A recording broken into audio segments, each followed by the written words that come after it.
يا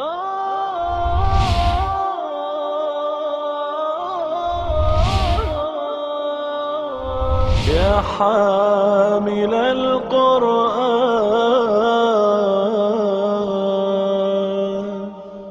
اعوذ باللہ من الشیطان الرجیم.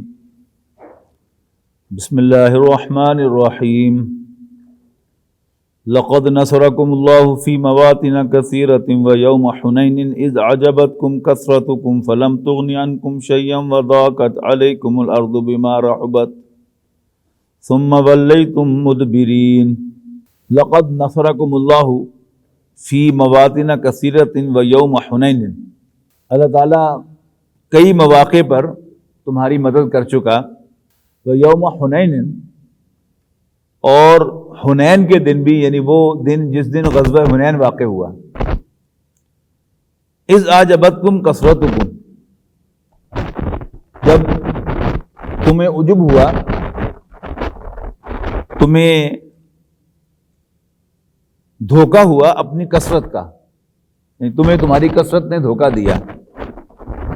فلم تغن عنکم شیئا، حالانکہ تمہاری کثرت تمہیں کوئی فائدہ نہ دے سکی.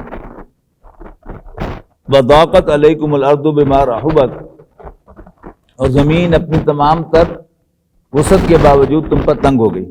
ثم ولیتم مدبرین، اور تم پھر پیٹھ پھینک کر بھاگ دیے.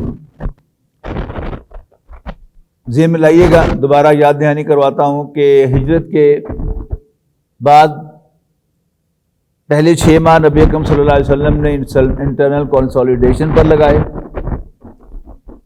پھر 1 سال میں آپ نے 8 مہمیں روانہ کی، یعنی حرمت والے مہینے چھوڑ کر ہر مہینے ایک مہم آپ نے روانہ فرمائی، جس کے نتیجے میں غزوہ بدر ہوا. غزوہ بدر میں 313 یا 314 صحابہ تھے صرف حضور صلی اللہ علیہ وسلم کے ساتھ. دوسری طرف سے 1000 کا لشکر تھا اور کیل کانٹے سے لیس تھا. اللہ تعالیٰ نے اپنی خصوصی مدد سے فتح عطا فرمائی. اگلے سال غزوہ خندق ہوا تو اللہ تعالیٰ نے وہاں بھی مدد فرمائی. لیکن جو ایک جماعت نبی اکرم صلی اللہ علیہ وسلم نے اوپر پہاڑ پر کھڑی کی تھی، چھوٹی پہاڑی پر، اس میں ایک ڈسپیوٹ ہوا امیر کے اور جو کمانڈر اور سپاہیوں کے درمیان. سپاہیوں نے حضور صلی اللہ علیہ وسلم کے حکم کی ایک انٹرپریٹیشن کی، اور اب فتح ہو جانے کے بعد وہاں کھڑے ہو رہنا اس کی ضرورت محسوس نہیں کی. جبکہ اس جو کمپنی تھی اس کے کمانڈر وہ بار بار یہ کہہ رہے تھے کہ نہیں، حضور صلی اللہ علیہ وسلم کے کہنے کا مطلب یہ تھا، یہ نہیں تھا جو تم کہہ رہے ہو. نتیجہ کیا نکلا؟ فتح شکست میں بدل گئی. پھر سن 5 ہجری میں، یعنی 2 ہجری میں غزوہ بدر، اس کے 13 ماہ کے بعد 3 ہجری میں غزوہ خندق. سن 4 ہجری میں کوئی بڑا مارکہ نہیں ہوا، چھوٹے مارکے تو بے شمار ہیں.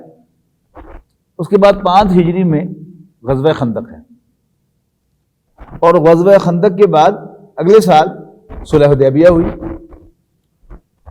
اس سے اگلے سال عمرہ قضا ہوا اور صلح حدیبیہ ٹوٹ گئی.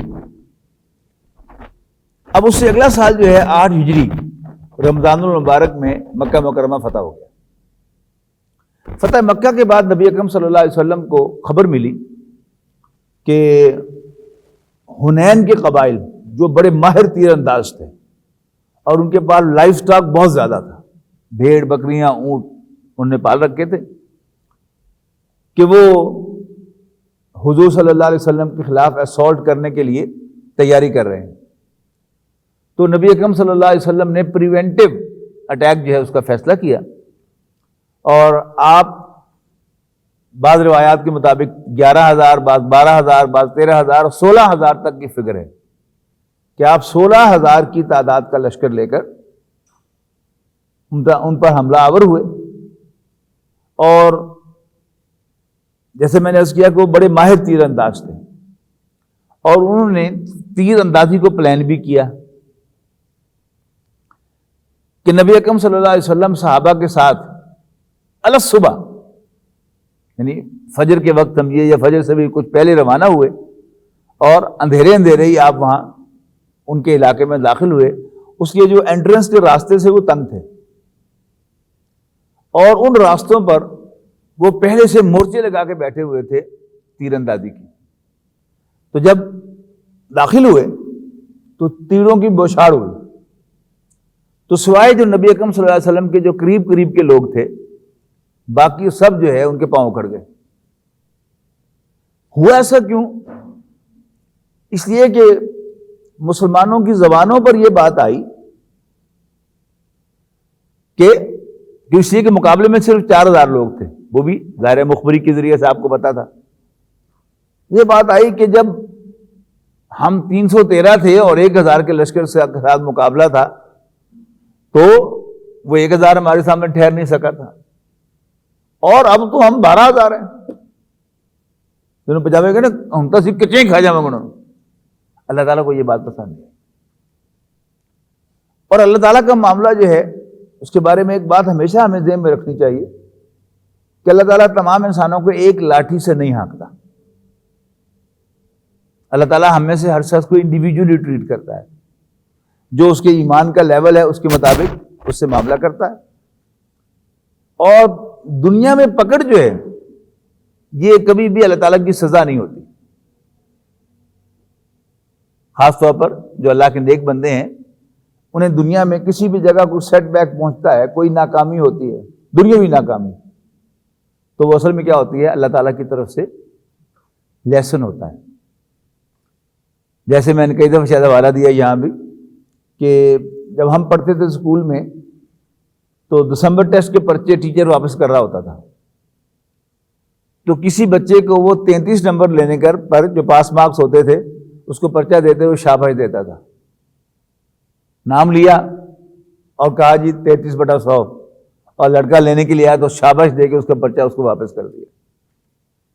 اس کے بعد پھر کسی کا نام لیا، کسی ذہین بچے کا، وہ اس کے پاس آیا اور کہا جی 99/100، اور ساتھ اس کو سوٹی بھی ماری پرچہ دیتے ہوئے. وہ سوٹی کس بات کی مارتا تھا کہ اس لڑکے پر اس ٹیچر کو بڑا مان ہوتا تھا کہ یہ کوئی نمبر لوز نہیں کرے گا، 100 کے 100 لے گا. اب اس کو غصہ اس بات پر ہے کہ اس نے ایک غلطی کیوں کی ہے، آئندہ یہ بھی نہ کرے، لہذا سبق سکھانے کے لیے اس کو ایک چھوٹی مارتا تھا. دیکھیے ہم ساری عمر انشاءاللہ نہ کہیں تو ہمارا کام کبھی روکا ہے؟ ہمارا دنیا کا سارا کاروبار چلتا ہی رہتا ہے نا. رسول اللہ صلی اللہ علیہ وسلم ایک مرتبہ انشاءاللہ زبان سے کہنا بھول گئے، دل میں آپ کے اس وقت بھی ہوگا، تو 15 دن تک وہی نہیں آئی. اور آئی جب تو کن الفاظ کے ساتھ آئی؟ وَلَا تَقُولَنَّ لِشَيْءٍ إِنِّي فَاعِلٌ ذَلِكَ غَدًا إِلَّا أَن يَشَاءَ اللَّهُ. کبھی یہ نہ کہو کہ میں یہ کام کل کروں گا، کبھی یہ نہ کہو کہ میں یہ کام کل کروں گا، مگر اس شرط کے ساتھ کہ اگر اللہ نے چاہا. اب چونکہ یہ رسول اللہ صلی اللہ علیہ وسلم کے ساتھی تھے، عام انسان نہیں تھے، ان کا انسانوں میں ایک اونچا مرتبہ تھا، تو اللہ تعالیٰ کو ان کی زبان سے یہ ڈینگ پسند نہیں آئی، تو فوراً اللہ تعالیٰ نے سبق سکھا دیا اور پاؤں اکھڑ گئے. تو رسول اللہ صلی اللہ علیہ وسلم خچر پر سوار تھے، آپ نے پیش قدمی جاری رکھی، جو آپ کے بالکل قریب لوگ تھے وہ تو آپ کے ساتھ تھے، لیکن جو اکثریت تھی وہ اس کے پاؤں اکھڑ گئے اور تتر بتر ہو گئے. نبی اکرم صلی اللہ علیہ وسلم نے بار بار لوگوں کو نام لے لے کر بھی بلایا، اور بار بار یہ الفاظ بھی آپ نے دہرائے، انا النبی لا کذب انا ابن عبد المطلب، میں اس میں کوئی شبہ نہیں اللہ کا رسول ہوں اور میں عبد المطلب کا بیٹا ہوں.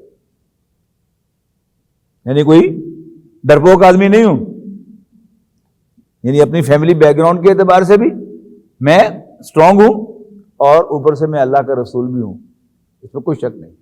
اس کے بعد پھر اللہ تعالیٰ کی نصرت آئی، دوبارہ آئی نصرت، یعنی ایک دو جھٹکا دے کر آئی نصرت، تو پھر ان کے پاؤں دوبارہ جمے اور پھر اکٹھے ہوئے سب کے سب، اور پھر اللہ تعالیٰ نے فتح بھی نصیب فرمائی.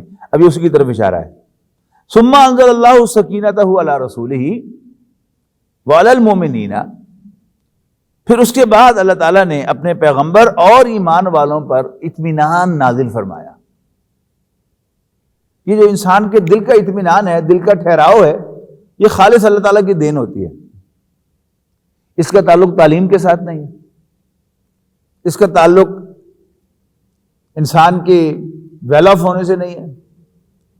یعنی ایک اینگل سے اگر آپ سوچیں کہ اچھا کوئی غریب آدمی ہے جس کو ہر وقت روٹی کی فکر ہے، وہ تو انریسٹ ہے، اور شاید جو کھاتا پیتا آدمی ہے وہ شاید اس اعتبار سے اسے کوئی فکر نہیں ہوتی ہوگی، لیکن یہ معاملہ بھی اس کے برعکس ہے۔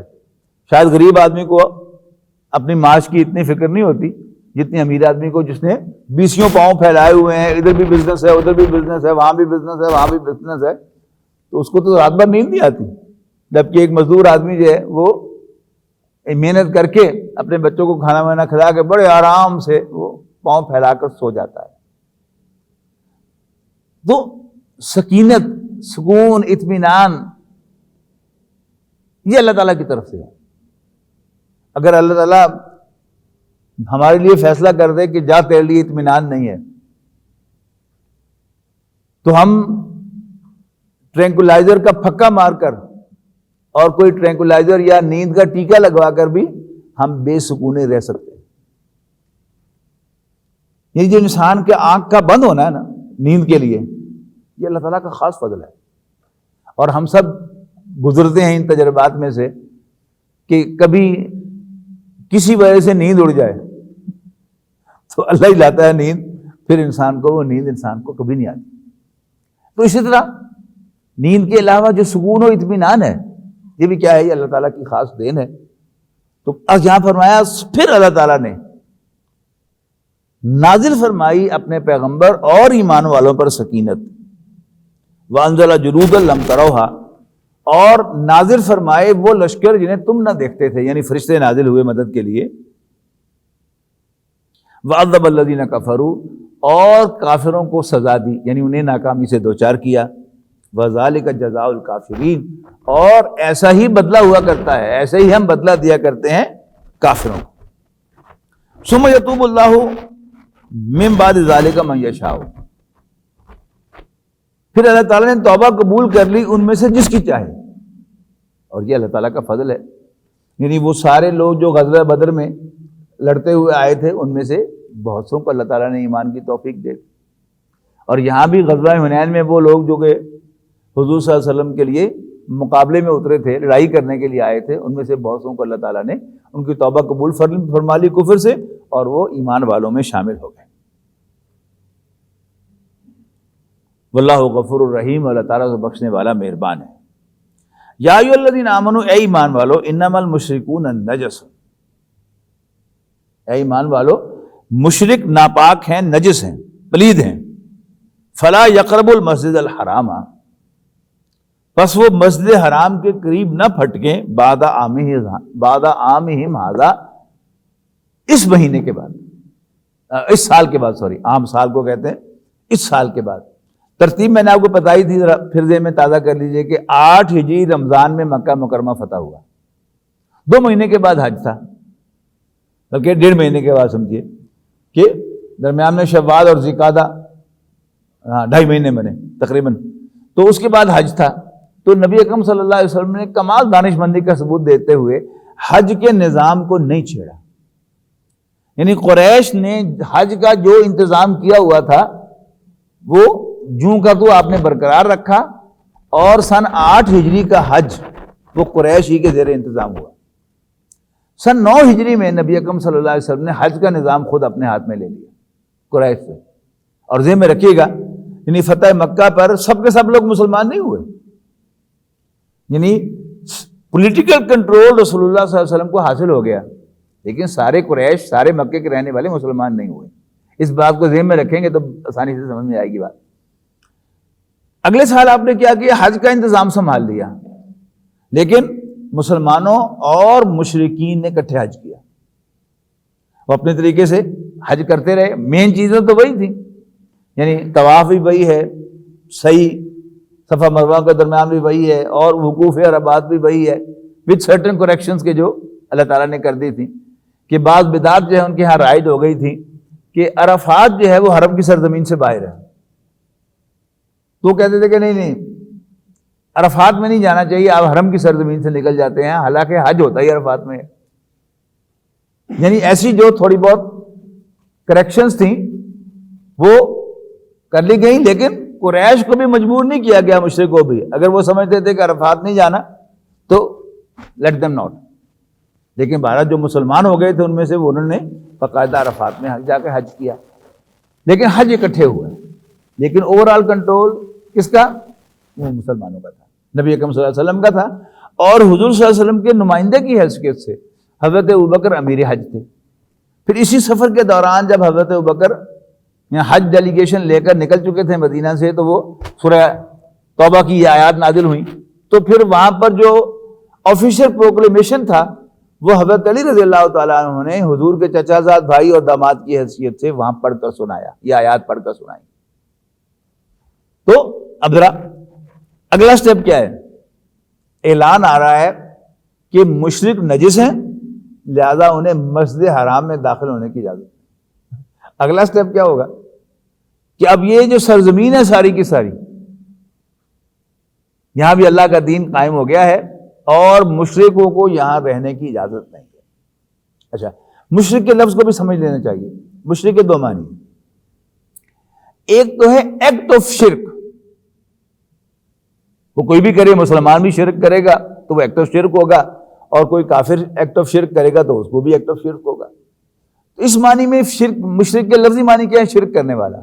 لیکن ایز اے ٹرم مشرکین اہل کتاب کے مطابق اصطلاح ہے پیگنز، یعنی وہ کہ جو اپنی جو آسمانی ہدایت کے ساتھ اپنے مذہب کو اٹیچ نہیں کرتے، وہ اپنا جو بھی بنایا ہوا من گھڑت مذہب ہے اس کی طرف وہ منسوب کرتے ہیں، انسانوں کی طرف منسوب کرتے ہیں. کچھ بڑی بڑی ہستیاں جو ہیں انہوں نے مانی ہوئی ہیں، وہ بت ہیں جو انہوں نے فرشتوں کے بنا رکھے ہیں، وہ کیا ہیں؟ وہ سب کے سب مشرکین ہیں. یعنی انڈیا میں ہندو جو ہے یہ مشرک شمار ہوگا، حالانکہ شرک مسلمان بھی کرتے ہیں، حالانکہ شرک عیسائی بھی کرتے ہیں، یہودی بھی کرتے ہیں. یعنی عیسائی جتنا کلیئر شرک کرتے ہیں وہ تو شاید اور کوئی قوم نہیں کرتی، کہ باقاعدہ لٹرلی حضرت عیسیٰ علیہ السلام کو اللہ تعالیٰ کا بیٹا قرار دیتے ہیں، لیکن بائی ٹرم ان کو مشرک نہیں کہتے. بائی ٹرم مشرک کون ہے؟ پیگنز، نہ یہودی نہ نصرانی، نہ آسمانی ہدایت سے اپنے آپ کو جوڑنے والے، بلکہ زمینی ہدایت کے ساتھ اپنے آپ کو متعلق کرنے والے. یہ کیا ہے؟ یہ سب کے سب پیگنز ہیں، جن کے لیے اصطلاح مشرکین ہے. تو یا ایھا الذین آمنوا انما المشرکون نجس، یقیناً مشرک ناپاک. فلا یقربوا المسجد الحرام بعد عامہم ھذا، لہذا وہ اس سال کے بعد مسجد حرام کے قریب نہ پھٹکیں. اب مسجد حرام کی اصل حیثیت کیا ہے؟ حج. تو اس کا مطلب ہے کہ اگلے سال انہیں حج کرنے کی بھی اجازت نہیں ہے، یا ان کو اس سے پہلے ایمان لانا ہوگا تب وہ حج کریں.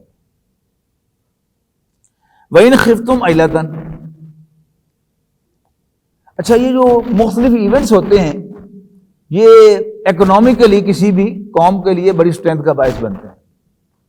ابھی ورلڈ کپ ہوا ہے برطانیہ میں، یہ ساری ملک جو ہیں وہ کیوں لڑتے ہیں کہ ہم نے یہ بڑا ایونٹ ہم نے کرانا ہے، حالانکہ ان کو اس کے لیے بہت سارا انتظام کرنا پڑتا ہے.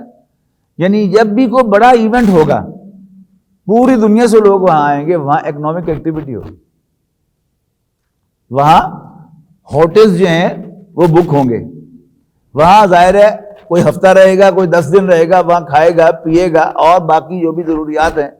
پھر جب باہر سے کوئی شخص آتا ہے تو خریداری بھی کر کے لے کے جاتا ہے، خواہ اس سے بہتر چیز اسے اپنے ملک میں ملتی ہو.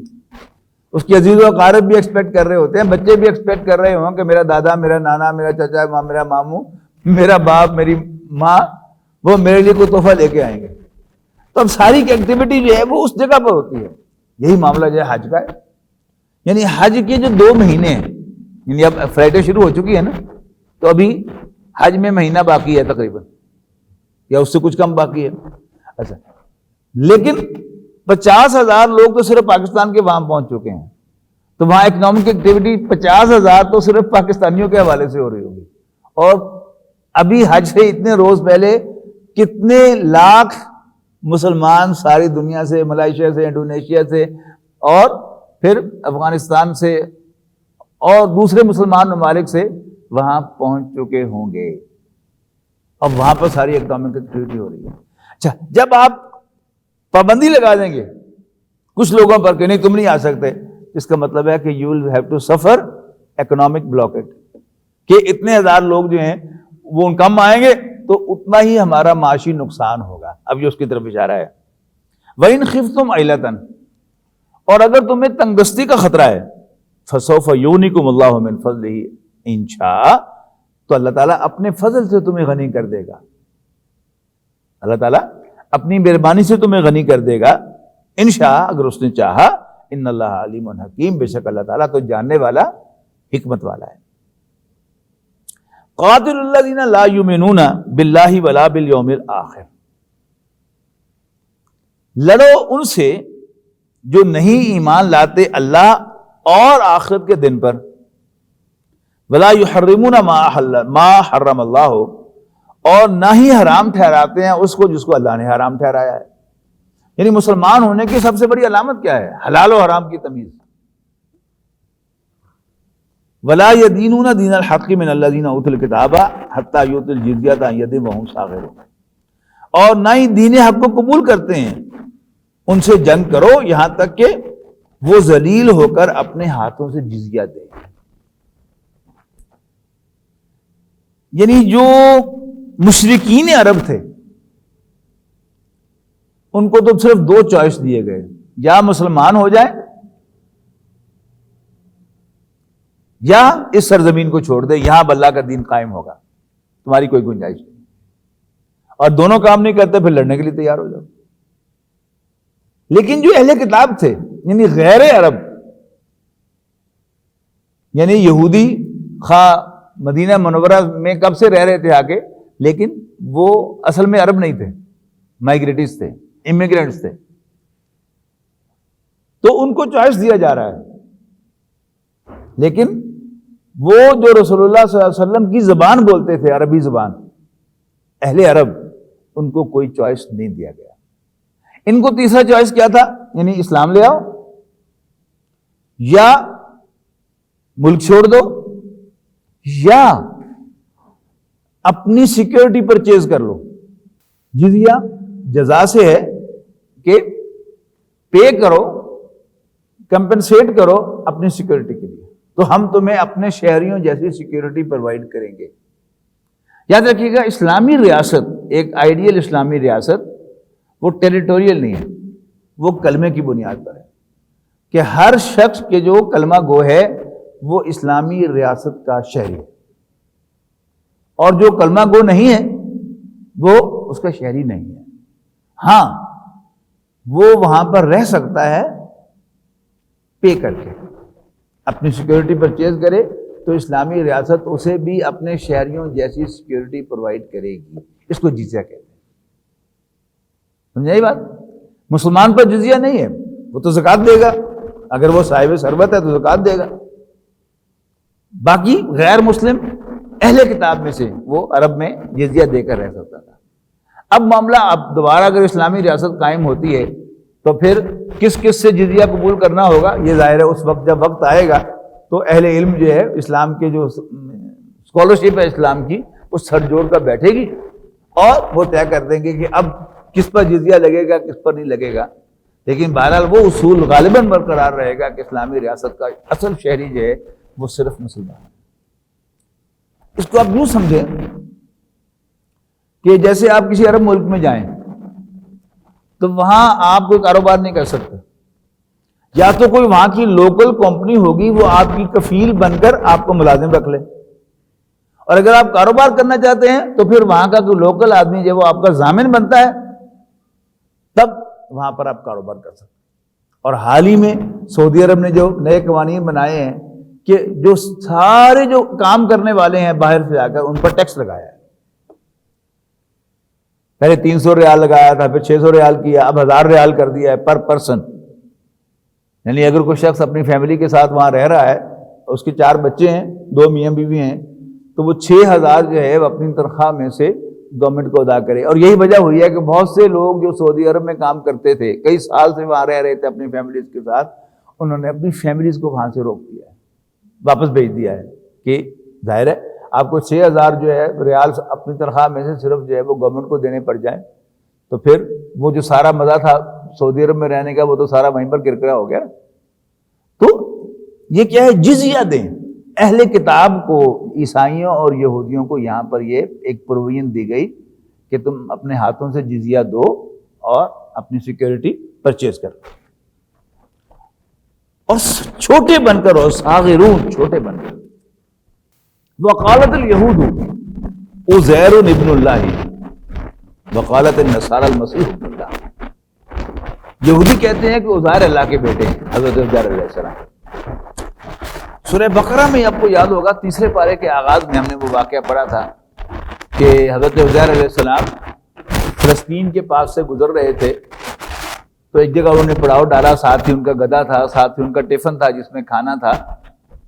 تو دیکھا فلسطین کو اجڑی ہوئی بستی، تو ان کی زبان پہ کیف یحیی اللہ ھذہ الارض بعد موتھا، اللہ تعالیٰ اس سرزمین کو اس کے مر جانے کے بعد کیسے زندہ کرے گا.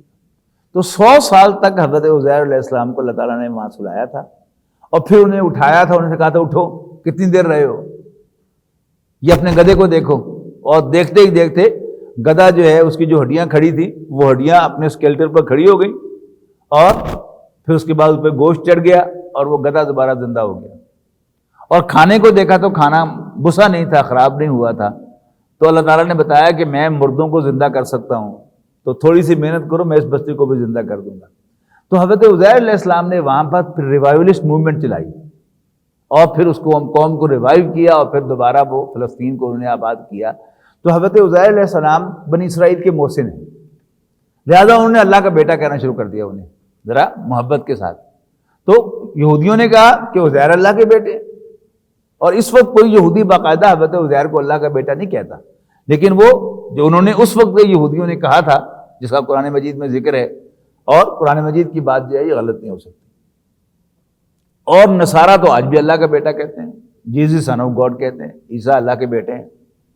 اور عیسائی کہتے ہیں کہ مسیح اللہ کے بیٹے ہیں. ذالک قولہم بافواہہم، یہ ان کی منہوں کی باتیں ہیں. یضاہئون قول الذین کفروا من قبل، پہلے بھی کافر اس طرح کی الٹی سیدھی باتیں کیا کرتے تھے. قاتلہم اللہ، اللہ تعالیٰ ان سے لڑے گا. انا یوفکون، یہ کہاں بہہ کے پھر رہے ہیں. اتخذوا احبارہم ورہبانہم اربابا من دون اللہ، انہوں نے اپنے علماء اور اپنے راہبوں کو، اپنے صوفیاء اور اپنے علماء کو اللہ کی بجائے رب بنا لیا ہے، یعنی ان کی مانتے ہیں، اللہ کی نہیں مانتے. والمسیح ابن مریم، اور مریم کے بیٹے عیسیٰ کو بھی انہوں نے رب بنا لیا ہے. وما امروا الا لیعبدوا الہا واحدا، حالانکہ انہیں صرف اس بات کا حکم دیا گیا تھا کہ وہ ایک ہی خدا کی عبادت کریں. لا الہ الا ہو، اس کے سوا تو کوئی معبود نہیں ہے. سبحانہ عما یشرکون، وہ تو پاک ہے اس سے جو شرک وہ اللہ کے ساتھ کر رہے ہیں. یریدون ان یطفئوا نور اللہ بافواہہم، یہ چاہتے ہیں کہ اللہ کے نور کو، اللہ کی روشنی کو اپنے منہوں سے بجھا دیں. وَيَأْبَى اللَّهُ إِلَّا أَن يُتِمَّ نُورَهُ، جبکہ اللہ تعالیٰ اس کے بغیر رہنے والا نہیں، یعنی اللہ تعالیٰ یہ کیے بغیر نہیں رہے گا. إِلَّا أَن يُتِمَّ نُورَهُ، مگر یہ کہ وہ اپنے نور کو مکمل کرے. وَلَوْ كَرِهَ الْكَافِرُونَ، کافروں کو کتنا ہی برا لگے. هُوَ الَّذِي أَرْسَلَ رَسُولَهُ بِالْهُدَى وَدِينِ الْحَقِّ لِيُظْهِرَهُ عَلَى الدِّينِ كُلِّهِ وَلَوْ كَرِهَ الْمُشْرِكُونَ. اللہ تعالیٰ ہی تو ہے جس نے اپنے پیغمبر کو بھیج دیا ہے. کیا دے کر بھیجا ہے؟ الہدا، کامل ہدایت یعنی قرآن مجید دے کر، ودین الحق، اور ایک سچا دین دے کر، نظام عدل اجتماعی دے کر. کیوں بھیجا؟ لیظہرہ علی الدین کلہ، تاکہ وہ پیغمبر غالب کر دیں اس دین کو کل کے کل دین پر. ولو کرہ المشرکون، خواہ مشرکوں کو کتنا ہی برا لگے. اب دو چیزیں یہاں پر علیحدہ آ رہی ہیں. ایک ہے اللہ کی روشنی کا مکمل ہونا، اللہ کے نور کا پھیلنا. یعنی اللہ تعالیٰ کی جو نور کیا ہے؟ روشنی ہدایت کا باعث بنتی ہے کہ روشنی سے آپ کو راستہ نظر آتا ہے. بالفرض والمحال رات کا وقت ہو اور بجلی چلی جائے تو کیا ہوگا؟ میں اٹھ کے یہاں سے جانے لگوں گا تو میں کیمروں سے، اس بیگ سے، آپ کی کرسیوں سے ٹکراؤں گا. آپ نکلتے ہوئے جو ہیں آپس میں ٹکرائیں گے، پھر ان پلر سے ٹکرائیں گے، لیکن تھوڑی سی بھی روشنی، ایک موم بتی بھی کہیں جلا دی جائے گی، دیا بھی جلا دیا جائے گا، تو کم سے کم آپس میں ہم نہیں ٹکرائیں گے۔ تو اللہ تعالیٰ نے اپنی ہدایت کا آغاز کیا آدم علیہ السلام سے، پھر نوح علیہ السلام، پھر ہود علیہ السلام، پھر صالح علیہ السلام۔ ان تینوں پیغمبروں کی تعلیمات اگر آپ دیکھیں تو وہاں صرف عقیدے کی دعوت ہے، اے میری قوم اللہ کی بندگی کرو، اللہ کے سوا کوئی عبادت کے لائق نہیں ہے، میں تمہاری طرف بھیجا ہوا اللہ کا رسول ہوں، یہ بھی عقیدہ ہے۔ بس اللہ سے ڈرو، میرا کہنا مانو، میں تم سے کوئی اجرت نہیں مانگتا، میری اجرت اللہ کے ذمہ ہے، رب العالمین کے ذمہ ہے۔ تو انفرادی دعوت اور عقیدے کی دعوت، تاکہ حضرت ابراہیم علیہ السلام پر آ کر یہ انفرادیت اپنی کلائمیکس کو پہنچ گئی۔ اس کے بعد پھر نہی عن المنکر کا آغاز ہوا، یعنی پہلے نو انسانی بڑی سادہ تھی اور فطرت سے قریب تر تھی، پھر فطرت مسخ ہونا شروع ہوئی حضرت لوط علیہ السلام کی قوم سے۔ وہ قوم ایک برائی میں ملوث ہوئی، سیکسول پرورشن کا شکار ہوئی، تو اب حضرت لوط علیہ السلام نے اس عقیدے کی دعوت کے ساتھ انہیں ایکسپریس ورڈز میں اس برائی سے بھی منع فرمایا۔ تو اب یوں سمجھیے کہ پہلے دیا جلا تھا، اب آہستہ آہستہ بلب روشن ہو گیا۔ وہ پہلے اگر آپ نے ڈمر لگایا ہوا ہو کسی 200 واٹ کے بلب کے ساتھ، تو آپ ڈمر کو ذرا آہستہ آہستہ اس کی وولٹیج بڑھاتے جائیں تو کیا ہوگا، پہلے تھوڑی روشنی تھی، پھر بڑھے گی، پھر بڑھے گی، پھر بڑھے گی، اور جب اس کو آپ فل 200 پر لائیں گے تو وہ تو جگمگ ہو جائے گا۔ اس کے بعد حضرت شعیب علیہ السلام، اب روشنی میں اور زیادہ اضافہ ہو گیا، اور جو کاروباری لین دین تھے لوگوں کے اس پر بھی روشنی پڑی کہ یہ جو ڈنڈیاں مار رہے ہو تم یہ چھوڑ دو۔ پھر حضرت موسیٰ علیہ السلام تشریف لائے۔ حضرت موسیٰ علیہ السلام بنی اسرائیل کو فرعون کے سیاسی پنجے سے نجات دلانے کے لیے آئے، اور ساتھ ہی دوسرا فیز کیا ہوا کہ جب یہ کام ہو گیا تو اللہ تعالیٰ نے شریعت عطا فرمائی اور شریعت کو نافذ کرنے کا تقاضا کیا۔ لیکن ایسا معلوم ہوتا ہے کہ تورات اللہ کا کلام تو آ گیا، لیکن ان کے ایمان میں کمی رہ گئی بنی اسرائیل کے، اس لیے کہ حضرت موسیٰ علیہ السلام کی 2 حیثیتیں تھیں ان کے لیے۔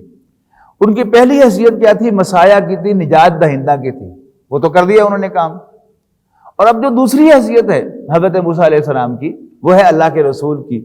اس کے لیے ایمان کی ضرورت ہے، یقین ہو کہ موسیٰ اللہ کے رسول ہیں، اور جو کہہ رہے ہیں بس یہ حرف آخر ہے، لہذا وہ کام نہیں ہو سکا۔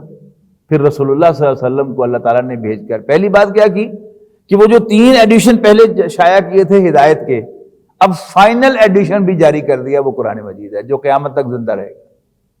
اور ساتھ ہی ساتھ اس کی بنیاد پر صحابہ کرام میں ایمان کی گہرائی پیدا ہوئی، لہذا انہوں نے رسول اللہ صلی اللہ علیہ وسلم کے چشم و ابرو کے اشارے پر جانے دے دی۔ نتیجہ کیا نکلا؟ اللہ کا دین غالب ہو گیا۔ لیکن ان دونوں جملوں میں آپ آخر میں دیکھیے گا، پہلے میں کہا گیا ہے وَلَوْ كَرِهَ الْكَافِرُونَ، خواہ یہ بات کافروں کو کتنی بری لگے، یعنی جہاں بھی دین کی تعلیم ہو رہی ہوگی، یہ روشنی ہے نا قرآن مجید، تو جہاں بھی دین کی تعلیم ہو رہی ہوگی تو کافروں کو تو بری لگے گی۔ یعنی امریکہ کے ایوان صدر تک میں جو مسلمانوں کے مدارس ہے، اس کی تعلیم کو بڑی ترچھی نگاہ سے دیکھا جا رہا ہے، لیکن مسلمان بہرحال وہ صرف ایک تجوید کا مدرسہ بھی ہو، ناظرہ قرآن کا مدرسہ بھی ہو، تو اس کو بھی مسلمان پسند کرتا ہے، کہتا ہے میرا بھی ایسا ڈالنا۔ تو اسلام نور کا پھیلنا یہ کافروں کو برا لگے گا، لیکن اللہ کے دین کا غلبہ یہ ہر مشرک کو برا لگے گا، خواہ وہ مشرک کافروں میں سے ہو یا مسلمانوں میں سے۔ شرک کیا ہے؟ اللہ کے ساتھ شریک ٹھہرانا۔ اب جو سب سے گھناؤنا شرک ہے وہ کیا ہے؟ کسی کو باقاعدہ اللہ کا بیٹا قرار دیا جائے، لیکن اللہ کی نہ ماننا، اللہ کی بجائے دوسروں کو ماننا، یہ بھی تو ان کو اللہ کا شریک بنانا ہے نا۔ اس کی میں مثال ایک دیا کرتا ہوں، پہلے بھی دی ہوگی، پھر یاد کرا رہا ہوں کہ ہر مسلمان پنجاب کا رہنے والا، سرحد کا رہنے والا، سندھ کا رہنے والا جانتا ہے کہ اسلام کا ایک قانون وراثت ہے، اس کی روح سے مرنے والے مسلمان کے وارث اس کے بوڑھے ماں باپ بھی ہیں، اس کی اولاد بھی ہے، اس کی بیویاں بھی ہیں یا بیوی بھی ہے، اور اولاد میں سے بیٹے بھی ہیں اور بیٹیاں بھی ہیں، اس فرق کے ساتھ کہ بیٹی کا آدھا حصہ ہے اور بیٹے کا پورا حصہ ہے۔ لیکن ہم میں سے کتنے لوگ تیار ہیں کہ وہ اپنی بہنوں کو ان کا وہ حق دیں جو اللہ تعالیٰ نے انہیں عطا کیا ہے؟ ہیں تیار؟ ہم خوشی سے نہیں ہے؟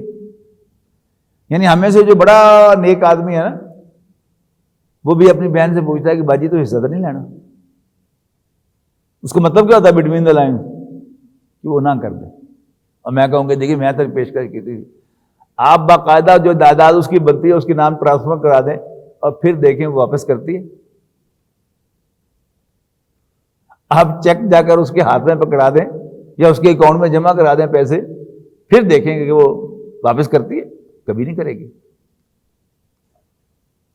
اب حضرت ابوبکر رضی اللہ تعالیٰ عنہ نے جب خلافت کا تاج سنبھالا تو آپ نے ایک بڑا تاریخی خطبہ دیا تھا۔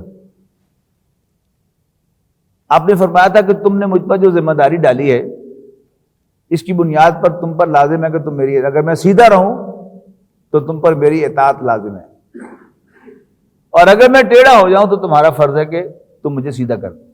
تو ایک بدو نے تلوار نکالی کہ ہم تلوار سے سیدھا کریں گے۔ اس کے بعد حضرت ابوبکر نے فرمایا کہ تم میں سے ہر قوی میرے سامنے ضعیف ہوگا، ہر طاقتور میرے سامنے کمزور ہوگا، جب تک کہ میں اس سے حق وصول نہ کر لوں جو اس نے غصب کیا ہوا ہے دوسروں کا، اور ہر کمزور میرے سامنے طاقتور ہوگا جب تک کہ میں اس کو اس کا حق دلا نہ دوں جو غصب کیا گیا۔ اب اس کی روشنی میں دیکھیں، اگر اسلام غالب ہوتا ہے تو پنجاب، سرحد، سندھ، بلوچستان، اس سب کی عورتیں، مسلمان عورتیں کیا ہیں؟ وہ مظلوم ہیں، اور اسلامی ریاست کی ذمہ داری ہوگی کہ ان کی وراثت ان کے بھائیوں سے چھین کر ان کو دلائے۔ تو کیا ہمیں کوئی پہلے مجبوری تھی اگر ہم نے اپنی بہنوں کا حق مارا تھا؟ لہذا کبھی ہمیں پسند نہیں، اگر میں نے اپنی بہن کا حق مارا ہوا ہے مجھے کبھی پسند نہیں ہوگا کہ اللہ کا دین غالب ہو۔ تو اللہ کے دین کے غلبے کہ اللہ نے اپنے پیغمبر کو اس لیے بھیجا ہے قرآن مجید اور دین اسلام دے کر، تاکہ وہ اس دین کو کل کے کل دین پر غالب کر دیں، خواہ یہ مشرکوں کو کتنا ہی برا لگے۔ یہاں مشرک کا ہے اور پہلے کافر کا ہے۔ اور یہ آیت مبارکہ اس کا جو پہلا حصہ ہے، یعنی یہ آیت جوں کی توں دو دفعہ آئی قرآن مجید میں، ایک یہاں پر آئی ہے اور دوسری سورہ صف کے اندر آئی ہے، لیکن اس کا پہلا حصہ درمیان میں سورہ فتح میں بھی ریپیٹ کیا گیا ہے، لیکن وہاں پر آخری سیگمنٹ جو ہے وہ ہے وَكَفَىٰ بِاللَّهِ شَهِيدًا، اور اس پر اللہ تعالیٰ کافی ہے گواہ، کافی ہے مددگار۔ یا ایھا الذین آمنوا ان کثیرا من الاحبار والرہبان لیاکلون اموال الناس بالباطل۔ اے ایمان والو، یقیناً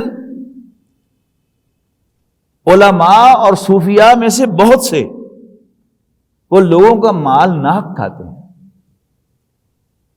ہم کو تو میسر نہیں مٹی کا دیا بھی، گھر پیر کے کا بجلی کے چراغوں سے روشن، اور علماء فتویٰ فروشی، یعنی جو لوگ ان کی خدمت کریں ان کو وہ ان کے حق میں فتوے دیں، اور یہ کام آج بھی اسی طرح ہو رہا ہے۔ یہاں ذکر ہے اہل کتاب کے علماء اور مشائخ کا، لیکن ہمارے علماء و مشائخ بھی کچھ کم نہیں ہیں۔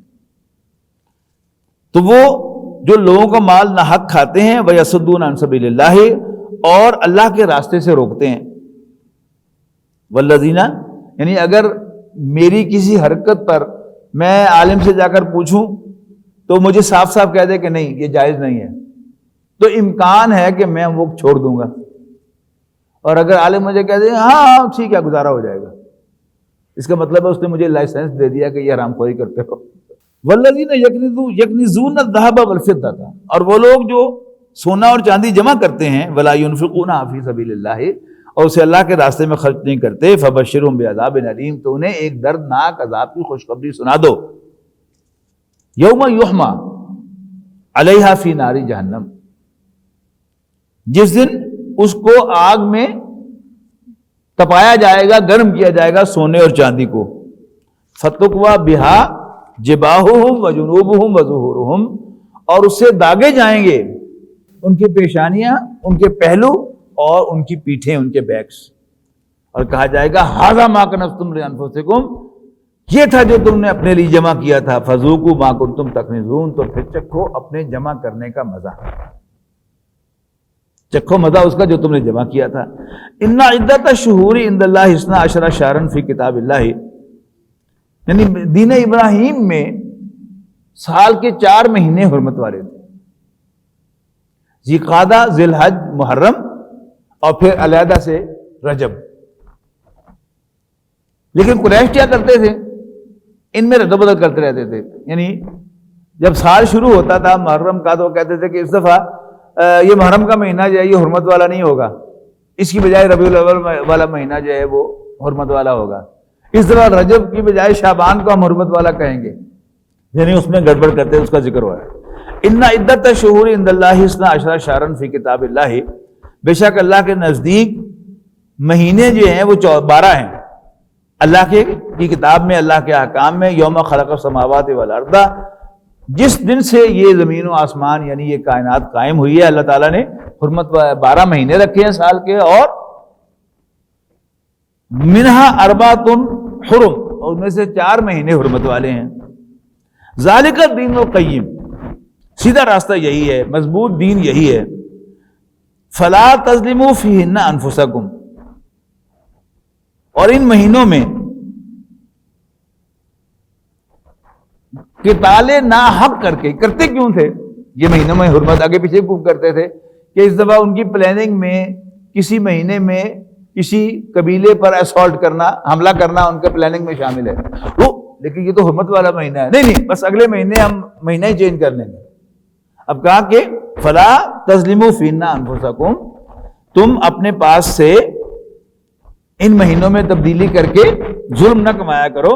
وقاتلوا المشرکین کافۃ کما یقاتلونکم فیہ، اور تم سب کے سب مشرکوں سے لڑو جب وہ تم سے لڑیں.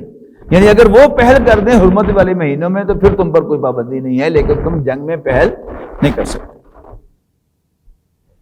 وَاعْلَمُوا أَنَّ اللَّهَ مَعَ الْمُتَّقِينَ، اور جان رکھو کہ اللہ تعالیٰ تو متقیوں کے ساتھ ہے. إِنَّمَا النَّسِيُّ زِيَادَةٌ فِي الْكُفْرِ، یقیناً مہینوں کو آگے پیچھے کرنا نسی اس کو کہتے تھے، یہ کفر میں اضافہ کرتا ہے. يُضَلُّ بِهِ الَّذِينَ كَفَرُوا، اور اس کے ذریعے سے کافر گمراہی میں پڑتے تھے. يُحِلُّونَهُ عَامًا وَيُحَرِّمُونَهُ عَامًا، وہ کسی مہینے کو حلال کر لیتے تھے اور کسی مہینے کو حرام کر لیتے تھے.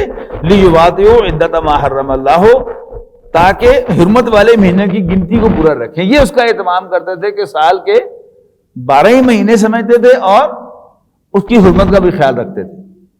فَيَحِلُّ مَا حَرَّمَ اللَّهُ، اور اس کے ذریعے سے وہ حلال کر لیں کسی مہینے کو جس کو اللہ نے حرام کیا ہو. زُيِّنَ لَهُمْ سُوءُ أَعْمَالِهِمْ، ان کے لیے پرکشش بنا دیے گئے ہیں ان کے غلط اعمال. یعنی اس کو اپنے محاورے میں اللہ تعالیٰ نے ان کی آزمائش کے لیے انہوں نے پٹھے سیدھے کام بھی انہوں واسطے پرکشش بناتے لو. یہ بڑا فائدہ ہے. دیکھو جی اسی 4 مہینے نہیں توڑے. جب کسی نے اعتراض کیا، نہیں دیکھو نا بھائی یہ 4 مہینے ہم نے نہیں توڑے. یہ کیا ہے؟ اللہ تعالیٰ خود جو ہے ان کو امتحان لینے کے لیے ان کو اس رخ پر ڈال رہا ہے. زُيِّنَ لَهُمْ سُوءُ أَعْمَالِهِمْ وَاللَّهُ لَا يَهْدِي الْقَوْمَ الْكَافِرِينَ، اور اللہ تعالیٰ ایسے کافروں کو کبھی راہیاب نہیں کیا کرتا. بارک اللہ لی ولکم فی القرآن العظیم ونفعنی وإیاکم بالآیات والذکر الحکیم.